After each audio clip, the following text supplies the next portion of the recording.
Ilang araw na lang at bagong taon na, kaya naman ramdam ng pagtaas ng mga bilihin, partikular na sa mga karne ngayong holiday season. Kaya naman inaprubahan ni Pangulong Ferdinand R. Marcos Jr. ang pagpapalawig sa mababang taripa para sa mga inaangkat na karneng baboy. Si Clazel Pardilla sa detalye. Rise and shine, Clazel. Nasaid na ang budget ni Loretta sa handaan nitong Pasko. Kaya todo tipid ngayon lalo't mahal ang presyo ng bilihin tulad ng baboy. Eh di nga na, pag wala ng pera pambili, tapos na Pasko, di ba? Ay nagbawas na ngayon, syempre. Yung dati 1 kilo, ngayong kalahati na lang. Sa price monitoring ng Department of Agriculture, naglalaro sa 275 hanggang 340 pesos ang per kilo ng kasim at baboy. Pumapalo naman ang 400 pesos ang liempo.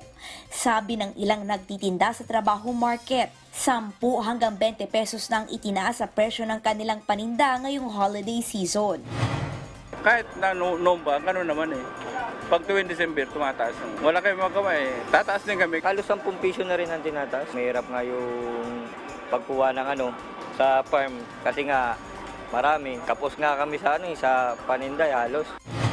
Upang matiyak na magiging abot kaya ang presyo ng pagkain, inaprubahan na ni Pangulong Ferdinand R. Marcos Jr. ang pagpapalawig ng mas mababang taripa sa mga inaangkat na baboy, mais at bigas hanggang sa susunod na taon. Layo nitong maibsan ang inflationary pressures sa harap ng banta ng El Nino at African swine fever at madagdagan ang supply ng basic agricultural commodities. Binalanse naman namin yung consumers and producers, rice and corn actually. So we see that mataas yung sa world price. Ibig sabihin, the landed, yung pagdating dito sa atin, idadagdag mo pa yung kung halimbawa it goes back to the old tariff, masyado nang mahal ang magiging retail price natin noon.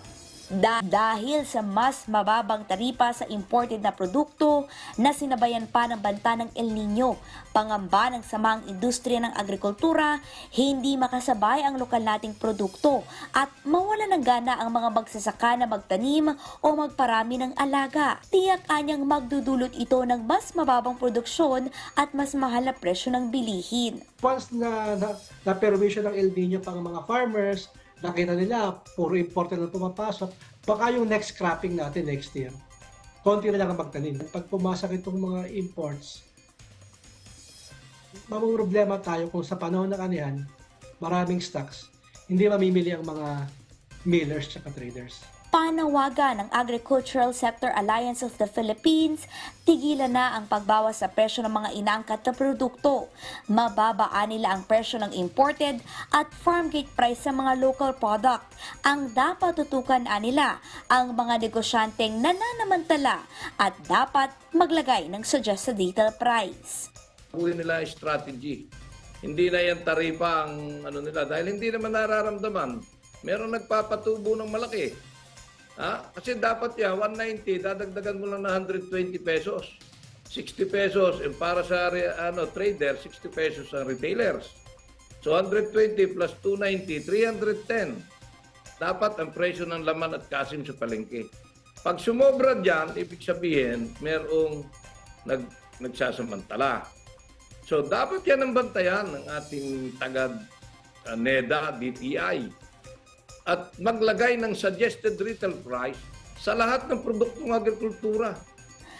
Clazel Pardilla para sa Morning Show ng Bayan, Rise and Shine Pilipinas.